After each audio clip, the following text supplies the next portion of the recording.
How to fix keyboard not showing problem in any Redmi Note series।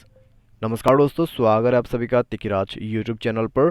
तो दोस्तों, आज के इस वीडियो पर मैं आपको बताऊंगा कीबोर्ड नॉट शोइंग प्रॉब्लम को आप कैसे फिक्स कर सकते हैं। तो आप दोस्तों जितने भी कोशिश कर ले, यहाँ पर आपका कीबोर्ड शो नहीं करेगा अगर दोस्तों आपने इस प्रॉब्लम को सॉल्व नहीं किया है। तो ये जो प्रॉब्लम है दोस्तों, हमें गलती से हो जाते हैं या फिर गलती से सेट कर देते हैं, तो उसके वजह से हमारा जो कीबोर्ड है वो शो आप नहीं करते हैं। तो अगर दोस्तों आपको भी इस तरह का कोई भी इशू, कोई भी प्रॉब्लम आ रहा है, तो आज की इस वीडियो को पूरा जरूर से देख लेना। वीडियो देखने के बाद आपका प्रॉब्लम 100% यहाँ पे सॉल्व हो जाएगा।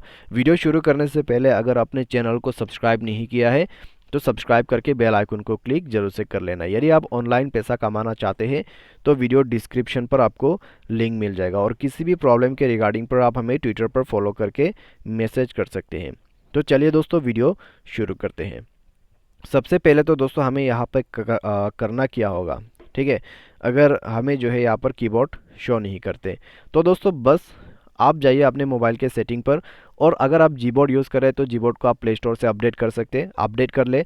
अगर आप कीबोर्ड फॉर शाओमी यूज़ कर रहे हैं तो आप सिस्टम में आप अपडेटर पर जाके सर्च कीजिए, ठीक है। यहाँ पे जाके आप सर्च कीजिए, तो अगर अपडेट नहीं किया हुआ है तो आपको अपडेट का ऑप्शन मिल जाएगा, तो जाके आप वहाँ से अपडेट कर लीजिएगा, ठीक है। कुछ इस प्रकार से आपको यहाँ पे ढूंढना होगा कीबोर्ड फॉर शाओमी कहाँ पर है, और अगर अपडेट नहीं किया है तो कैसे अपडेट करें। तो यहाँ पर अपडेट का ऑप्शन आपको मिल जाएगा। अगर आपने अपडेट नहीं किया है, तो मैंने ऑलरेडी अपडेट कर रखा है तो इसलिए यहाँ पर शो नहीं हो रहा है। तो अभी आपको करना क्या है, नीचे जाना है सेटिंग पर। सेटिंग पर जाने के बाद दोस्तों आपको क्लिक करना है एडिशनल सेटिंग पर, और उसके बाद दोस्तों आपको क्लिक करना है लैंग्वेज एंड इनपुट पर। तो लैंग्वेज एंड इनपुट पर जाने के बाद दोस्तों यहाँ पे आपको मिलेगा मैनेज कीबोर्ड। मैनेज कीबोर्ड पर जाए। मैनेज कीबोर्ड पर जाने के बाद दोस्तों आपको जीबोर्ड ऑन कर देना है और कीबोर्ड फॉर शाओमी दोनों को ऑन कर देना है, और ओके करना है, ओके करना है। तो यहाँ पे दोस्तों आप एक जो है देख लीजिए सेटिंग्स वगैरह इनेबल है या नहीं है। उसके बाद करेंट कीबोर्ड पर जाना है। कौन सा वाला कीबोर्ड यूज़ करना है, कीबोर्ड फॉर शाओमी या फिर जीबोर्ड भी आप यूज़ कर सकते हैं।